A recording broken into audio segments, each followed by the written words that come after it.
My husband bought his son a new PlayStation after I sold the old one to pay for cleaning the home he trashed. When I asked him why, he said, "You went behind my back. He's just a kid." I didn't say a word. That was 3 months ago. Yesterday, he opened Trevor's laptop and I watched the color drain from his face. When I met Damien, it was like fireworks were going off in my entire body. He was exactly the man I had been manifesting since I was a teenage girl, so I was willing to work through any issue that came up, except for one, his stepson, Trevor. I had faith that Damien would be understanding if I brought it up, but I wanted to figure it out myself. But nothing I did ever seemed to work, because, well, quite frankly, he was a man-child. At this point, he was 22, still living with Damien, unemployed, no plans for the future. One Saturday, I spent 4 hours making us 3 homemade pizzas each, so by the time we all finished eating, I was exhausted. Naturally, I asked Damien and Trevor if they wouldn't mind cleaning up. There was a lot to do, so 2 sets of hands was entirely necessary. "Of course, beautiful," Damien said. Lo and behold, half an hour later when they should have been finished, I could still hear the dishes clattering in the kitchen, and when I went downstairs, I was faced with Trevor manspreading on the couch, with an e-cigarette popping in and out of his mouth. I simply asked why he wasn't helping his father. His response could only be likened to a 5-year-old not getting a cookie from the cookie jar. He jolted up, stomped his foot on the floor and said, "Don't tell me what to do," before trudging up the stairs. That's when Damien barged in. "You're my wife, not his mother. Don't let this happen again." But this was just one example of his entitlement. He is now 24, and things have only gotten worse. Eventually, my stubbornness wore out, and I brought his extremely recurring behavior up to Damien. "He's an adult. If you don't like how he lives, ignore him," was always his response, which soon escalated to, "You always find something to complain about when it comes to him." So, as you can imagine, our relationship has definitely been strained due to Trevor's need to be coddled, even after I moved in with them. But 2 weeks ago, what little we had left completely fell apart. I had just come home from working a double shift, and Damien and Trevor created an intervention for me. "You're not pulling your weight in this house, and it's putting unwanted stress onto Trevor." I stared at Damien, genuinely holding back a laugh. "You can't just help to tidy the public areas of the house. You should be helping to clean Trevor's room with me." I swear I thought they were pranking me, but that's when I turned to Trevor and asked if he would do something in exchange, like getting a job, any job, for instance. He then looked at me with a completely straight face and said, "Would you have asked your newborn baby to pay you for feeding them?" Exactly. I shouldn't have to earn the basic necessities of life. I saw red. He knew I had just had a miscarriage, that I was deemed infertile. And when I turned to Damien, he just sat there with his arms crossed while nodding. I knew if I stayed on that couch, I would do something that I'd regret. So I left the house and went on a walk. In the week following, me and Damien became glorified roommates. Well,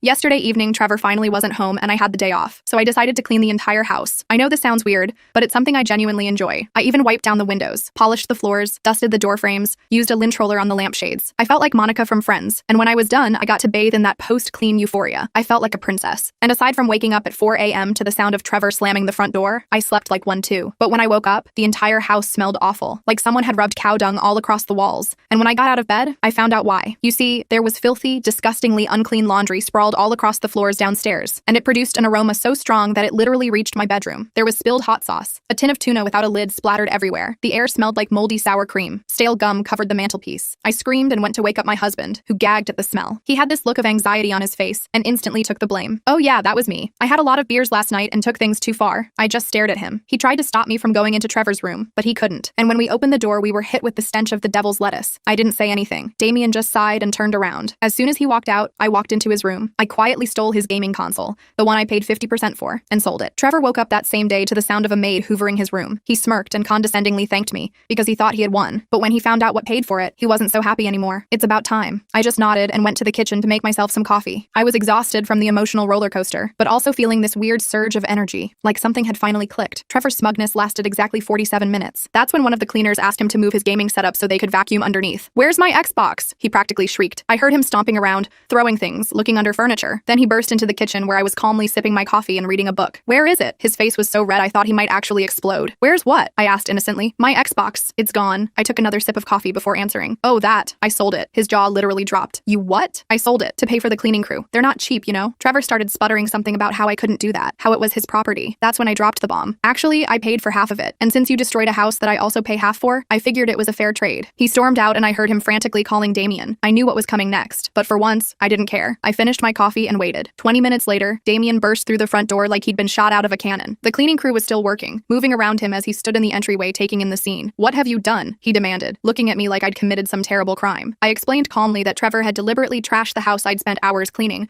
so I sold the gaming console I'd helped pay for to hire professionals to fix it. Logical consequence, right? Damien wasn't seeing it that way. He started going on about how I had no right, how Trevor was devastated, how I should have talked to him first. The usual defense of Trevor's indefensible behavior. I just let him rant. When he finally ran out of steam, I simply said, "I'm going to my sister's for a few days. I need some space." That stopped him cold. In 3 years, through all our fights and disagreements, I'd never once threatened to leave. I'd always been the one trying to fix things, to make peace, to compromise. "You're being dramatic," he said, but I could see the panic in his eyes. I went upstairs and packed a bag while Damien followed me around, his tone shifting from angry to pleading. I didn't respond to any of it. I just kept packing. cleaning. When I was done, I walked past Trevor's room where he was sulking on his bed, glaring at his phone. "Enjoy your clean room," I said, and walked out. I stayed at my sister Jen's apartment for 5 days. 5 days of ignoring Damien's calls and texts that ranged from apologetic to accusatory and back again. 5 days of Jen telling me I deserved better and me crying into wine glasses trying to figure out when my life had become such a mess. On day 3, Trevor started texting me. That was unexpected. First, it was just angry messages about the Xbox. Then they got weirder. He actually claimed I was trying to come between him and his dad, that I was jealous of their relationship. It was so absurd I showed Jen, and we laughed until we cried. On day 5, Damien showed up at Jen's door with flowers and this rehearsed-sounding apology. I agreed to talk to him at a coffee shop nearby, neutral territory. He started with all the usual stuff. He missed me, the house wasn't the same without me, he was sorry things got out of hand. Then he got to the real point. "Trevor feels terrible about what happened," he said, although I seriously doubted that. "He wants to make it up to you." I raised an eyebrow, not buying it for a second. "He's going to start looking for a job," Damien continued, "and he'll keep his room clean from now on." It was the same empty promises I'd heard before. I stirred my latte and looked Damien in the eye. "I need more than promises this time," I said. "I need actual change." We negotiated for almost 2 hours. By the end, we had what amounted to a contract. Trevor would apply for at least 3 jobs per week. He would contribute to household chores. Most importantly, Damien wouldn't undermine me when I asked Trevor to behave like an adult. I moved back home the next day. Things were tense, but Trevor was surprisingly civil. He even showed me job listings he'd looked at online. I was cautiously optimistic that maybe, just maybe, my dramatic exit had been the wake-up call they both needed. That optimism lasted exactly 8 days. I came home from work to find Trevor and 3 of his friends sprawled across our living room, playing video games on a brand new PlayStation 5, even newer and more expensive than the Xbox I'd sold. Empty pizza boxes and beer cans covered every surface. The friends scattered when I walked in, but Trevor just smirked at me. "Dad got it for me," he said, not even taking his eyes off the screen, "to replace the one you stole." I felt like I'd been punched in the gut. I waited until Damien got home, then confronted him in our bedroom. "You bought him a new console? After everything we talked about?" Damien avoided my eyes. He was really upset about losing the Xbox. I thought this would help smooth things over. Smooth things over? You completely undermined me. Again, we argued for hours. The same circular argument we'd been having for years, but this time I wasn't backing down. I told him he had to choose. Either he started treating Trevor like the adult he was, or I was done. "You're asking me to choose between my son and my wife," he said, looking hurt. "No, I'm asking you to parent your son so you don't lose your wife." He didn't have an answer for that. We went to bed angry, backs turned to each other. The next morning, he left for work early without saying goodbye. That evening, I came home to find Trevor sitting at the kitchen table, filling out a job application for the grocery store down the street. I was suspicious, but tried to be encouraging. "That's great, Trevor. They're always hiring." He grunted in response, but kept writing. Later, Damien told me he'd had a serious talk with Trevor about growing up and taking responsibility. I wanted to believe things were changing, but I'd been burned too many times before. 2 days later, Trevor actually went to an interview. He didn't get the job, but it was progress. The next week, he applied to 3 more places. He kept his mess contained to his room. He even washed his own dishes a couple times. I started to wonder if maybe, just maybe, we'd turned a corner. Then I found the hidden camera in our bedroom. I was dusting the bookshelf when I noticed something odd about the clock radio. There was a tiny pinhole in the front that didn't look right. I picked it up and examined it more closely. That's when I realized it wasn't our usual clock. It was a hidden camera disguised as a clock. My blood ran cold. I immediately checked the bathroom, the living room, everywhere. I found another one hidden in an air freshener in the main bathroom. I was shaking with rage as I waited for Damien to get home. When he walked in, I shoved the clock in his face. "What the hell is this?" I demanded. He looked genuinely confused. "Our clock? Look closer. It's a camera. Someone's been filming us in our bedroom." The color drained from his face. He examined the clock, then the air freshener I'd also found. "I don't understand. Who would do this?" The answer was obvious to me. Trevor. Damien immediately went on the defensive. "That's ridiculous. Why would he do that?" "I don't know, Damien. Maybe because he's a creep? Maybe to blackmail us? Maybe because he hates me and wants to find something to use against me." We were still arguing when Trevor came home. Damien confronted him, showing him the cameras. Trevor acted shocked, denied everything. He suggested maybe I had planted them myself to frame him. That set off another massive fight, with Damien caught in the middle, not knowing who to believe. I couldn't believe he wasn't automatically taking my side on this. These were cameras in our bedroom, and he was actually entertaining the possibility that I might have put them there. It was insane. That night I couldn't sleep. I kept thinking about those cameras, wondering how long they'd been there, what they might have recorded. Around 2 a.m., I got up and went downstairs for some water. As I passed Trevor's room, I heard him talking to someone on the phone. "Yeah, she found them." "No, Dad has no idea." Of course he believed me. He always does. I froze, listening intently. Trevor laughed. The look on her face when I said maybe she planted them herself? Priceless. My hands were shaking as I went back to our bedroom. I gently shook Damien awake and told him what I'd heard. He didn't believe me at first, thought I was dreaming, so I suggested we go listen together. Trevor was still on the phone when we got to his door. Damien's face changed as he heard his son laughing about the cameras, bragging about how he could manipulate his dad. For the first time, Damien looked truly angry at Trevor. He pushed open the door without knocking. Trevor's face when he saw us standing there. I wish I'd taken a picture. He tried to backpedal, claimed I was misinterpreting what I'd heard. Damien was unusually quiet. He just held up his hand to stop Trevor's excuses, then turned and walked out. I followed him back to our room, not sure what to expect. "I'm sorry," he said finally. "I should have believed you. It was a start, but not enough. Not after years of this behavior." I told him I needed him to take real action this time. The next morning, Damien told Trevor he had 30 days to find a job and start saving for his own place. Trevor threw a fit, accusing me of turning his dad against him. For once, Damien didn't cave. He stood firm, telling Trevor the cameras were the last straw. I wanted to believe this was finally the change we needed, but part of me was waiting for Damien to give in like he always did. To my surprise, he didn't. He helped Trevor create a resume. He took him shopping for interview clothes. He was finally acting like a parent instead of an enabler. Trevor, on the other hand, was furious. He started ignoring me completely. When Damien wasn't around, he'd make these little threatening comments about how I'd regret turning his dad against him. I tried to tell Damien about it, but he thought Trevor was just processing his anger and would get over it. 2 weeks after the camera incident, Trevor got a job at a warehouse. Not exactly a career,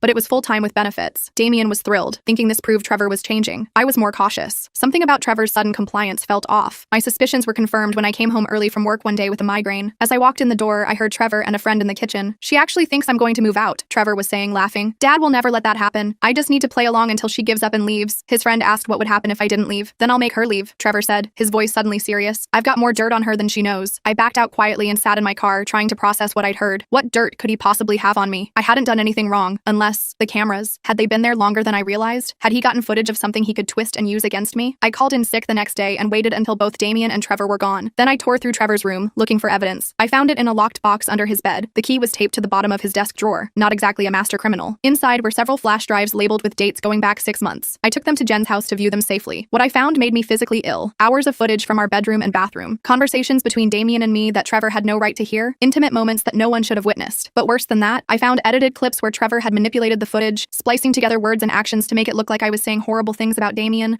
or like I was hiding something. I copied everything to my own drive as evidence, then replaced the originals so Trevor wouldn't know I'd found them. I wasn't sure what to do next. If I showed Damien, he might finally see Trevor for who he really was, or he might accuse me of invading Trevor's privacy by searching his room. For 3 days, I carried that flash drive everywhere, paralyzed with indecision. Then Trevor made the decision for me. I came home from work to find Damien sitting on the couch, looking devastated. When I asked what was wrong, he just handed me his phone. On it was a video of me, clearly spliced together from the hidden camera footage. The edited clip made it sound like I was plotting to leave Damien, talking about how I couldn't stand him anymore. "Trevor found this on your laptop," Damien said, his voice hollow. "He was borrowing it to apply for jobs. I hadn't even realized my laptop had been touched. Trevor must have planted the video there." "That's not real," I said desperately. "It's edited footage from the cameras he put in our room." Damien looked uncertain. "Why would he do that?" That's when I pulled out my flash drive and showed him everything. The original footage, the edited clips, all of it. As he watched, his expression changed from doubt to horror to anger. "I'll talk to him," he said when we were done. "No," I replied firmly. "We will talk to him, together, as a united front." When Trevor got home, we were waiting. He took one look at us and knew something was wrong. Before Damien could speak, I held up the flash drive. "We've seen everything, Trevor. The original footage, your edited versions, all of it." His face went through a series of emotions. Surprise, anger, calculation, then finally this fake confusion. "I don't know what you're talking about," he tried. Damien cut him off. "Stop lying. I saw it all. The cameras, the editing, you trying to set up my wife." Trevor's strategy shifted instantly. He burst into tears, claiming he was just trying to protect his dad from me, that he'd overheard me talking about leaving and panicked. The performance was impressive. If I hadn't heard him laughing about his plan with his friend, I might have almost believed him. Damien wasn't buying it this time. "Pack your things," he said quietly. "You're moving out. Tonight." Trevor's fake tears dried up instantly. His face hardened as he looked at me. "This isn't over," he said. "You'll regret this." He stormed upstairs to pack while Damien called Trevor's uncle to arrange a place for him to stay. I sat on the couch, emotionally drained but feeling like a weight had been lifted. Finally, after years of manipulation, Damien was seeing the truth. Later that night, after Trevor had left with his uncle, Damien and I talked for hours. He apologized over and over for not believing me, for enabling Trevor, for putting our marriage at risk. I was hurt but also relieved that we might finally have a chance to rebuild. "I'm going to start therapy," Damien said. "I need to understand why I let this go on so long." We went to bed that night closer than we'd been in months. As I drifted off to sleep,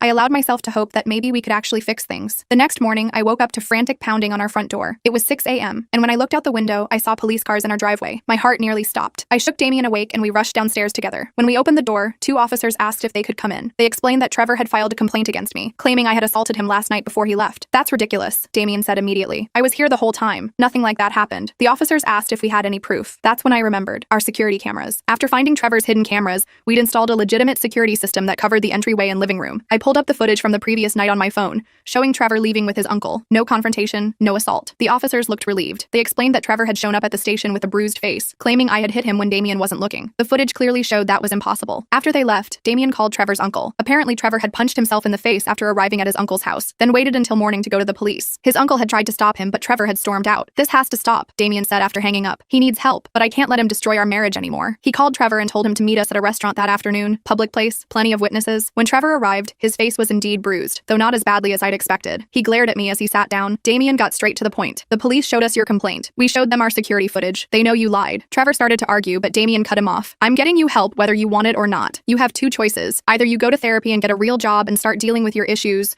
Or you're completely on your own. No money, no support, nothing. Trevor looked stunned. This was the first time Damien had ever given him a real ultimatum with actual consequences. You're choosing her over me? He asked, his voice small. No, Damien replied. I'm choosing what's best for you, even though you can't see it. And I'm choosing my marriage, which I've been neglecting for too long. Trevor stormed out, leaving his untouched food behind. Damien and I sat in silence for a moment. Do you think he'll agree to therapy? I asked. Damien sighed. I don't know, but for the first time, I'm not chasing after him. He needs to make this choice himself. For the next 3 days, I didn't hear anything from Trevor. Damien tried calling him a few times, but just got voicemail. His uncle confirmed Trevor was still staying with him, but was mostly holed up in the spare bedroom, refusing to talk about therapy or jobs or anything really. Part of me felt relieved he was gone, but I also kept looking over my shoulder, half expecting him to jump out and surprise me with some new scheme. Damien was weirdly quiet during those days. Not angry quiet like before, but thoughtful quiet. I caught him staring at old photos of Trevor as a kid a couple times. He scheduled his first therapy appointment and actually asked if I wanted to join him for a session later on. That was huge coming from him. On the 4th day after our restaurant confrontation, I came home from a brutal shift at the hospital to find Damien sitting at the kitchen table with a stack of papers in front of him. What's all this? I asked, dropping my bag on the counter. Trevor's baby photos, school records, birthday cards. He pushed one across the table to me, a handmade card with wobbly letters spelling "Happy Birthday, Dad" in crayon. I've been trying to figure out where I went wrong. I sat down next to him and sighed. You didn't go wrong by loving him, Damien. No, but I went wrong somewhere. He gathered the papers into a messy pile. My therapist says I've been compensating for Jen's death by refusing to set boundaries with Trevor. Like if I was perfect enough as a dad, it would make up for him losing his mom. I didn't know what to say to that. It made sense, but hearing Damien finally acknowledge it hit differently. I reached across and squeezed his hand. The doorbell rang, interrupting our moment. We looked at each other, both thinking the same thing. Neither of us was expecting visitors. It was Karma, Trevor's uncle's wife,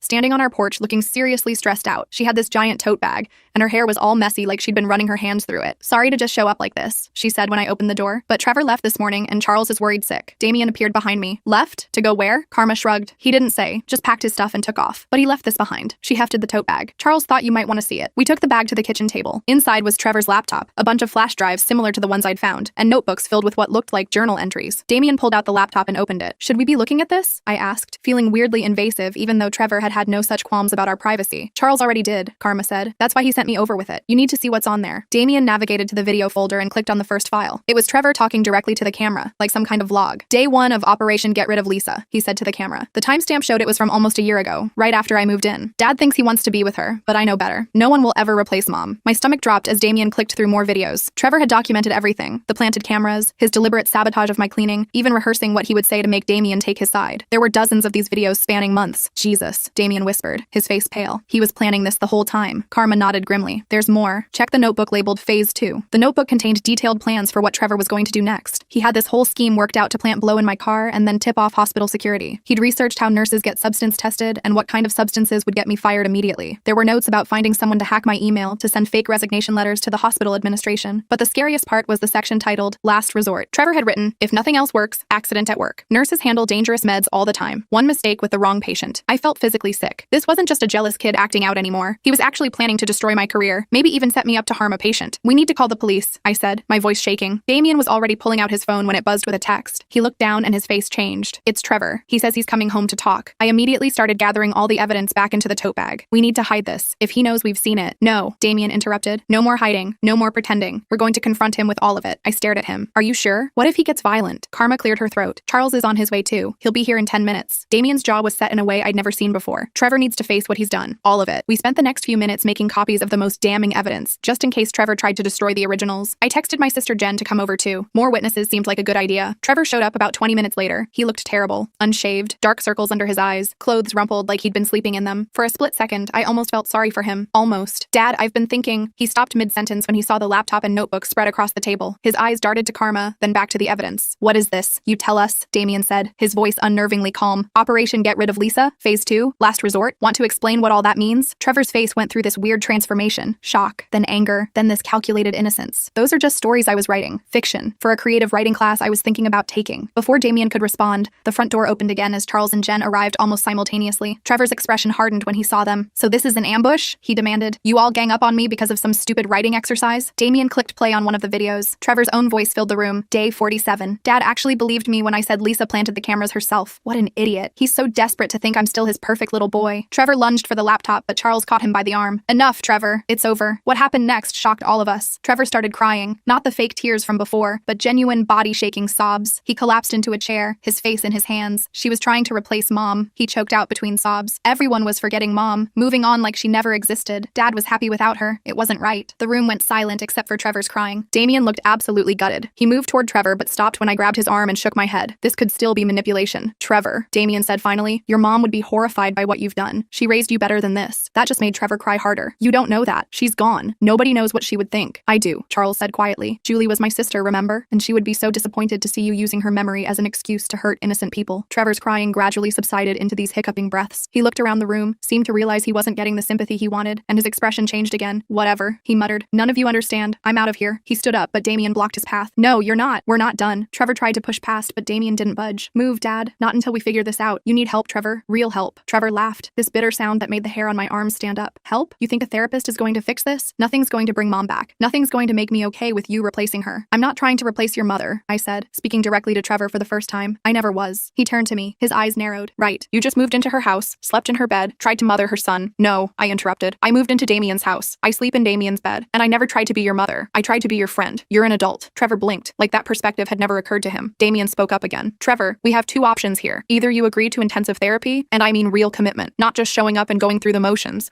or I'm taking this evidence to the police. You wouldn't? Trevor scoffed. Your own son? To protect my wife from having substances planted in her car? To prevent you from potentially harming hospital patients? Damien's voice was steady. Yes, I would. I love you, but I won't let you hurt innocent people. The standoff lasted maybe 30 seconds, but it felt like hours. Eventually, Trevor's shoulders slumped. Fine, he muttered. I'll go to therapy. We spent the next 2 hours working out the details. Trevor would stay with Charles and Karma, who already had security cameras throughout their house, thankfully. He would attend therapy 3 times a week. Damien would pay for it, but Trevor had to get a job to contribute to his living expenses. We'd review the arrangement in 3 months. Before Trevor left with Charles and Karma, Damien pulled him aside for a private conversation. I couldn't hear what was said, but when they came back, Trevor wouldn't look me in the eye. He paused at the door, though, and mumbled what might have been sorry before walking out. After everyone left, Damien and I sat in exhausted silence on the couch. I wasn't naive enough to think one confrontation had magically fixed everything, but it felt like a real turning point. Thank you, Damien said finally, for not giving up on me even when I couldn't see what was happening. I almost did give up, I admitted. Several times. He nodded. I wouldn't have blamed you. He took my hand. I know we have a lot to work through. My enabling, the trust issues, all of it. It's been 6 months since that day. Trevor's been sticking with therapy more or less. Some weeks are better than others. He found a job at a tech repair shop that he actually seems to like. He's still living with Charles and Karma, which is probably for the best. Damien and I started couples therapy in addition to his individual sessions, and it's helped a lot. 2 months ago, Trevor asked to meet me for coffee. Just the two of us. Damien was nervous about it, but I agreed. It was awkward at first, neither of us knowing what to say. Eventually, Trevor cleared his throat and said his therapist thought he should apologize to me properly. The apology wasn't perfect. He still tossed in a few comments about how I hadn't made things easy, but it was a start. Last week, we all had dinner together for the first time since everything blew up. No dramatic confrontations, no hidden agendas, just a slightly uncomfortable meal with moments of actual normal conversation mixed in. Baby steps. I don't know if Trevor and I will ever have a good relationship. Too much has happened for us to just forget and move on, but I do know that Damien finally sees the situation clearly, and that's what I needed all along. Sometimes I wonder what would have happened if I hadn't stood my ground about the Xbox, or if Karma hadn't brought us those notebooks, or if Damien hadn't finally chosen to believe me. I like to think we'd have gotten here eventually, but honestly, I'm not sure. What I am sure about is that our home is finally peaceful. No hidden cameras, no deliberate sabotage, no walking on eggshells, just me and Damien, rebuilding what Trevor tried to destroy. It turns out I didn't need to manifest a perfect man after all. I just needed one willing to grow and change when it mattered most.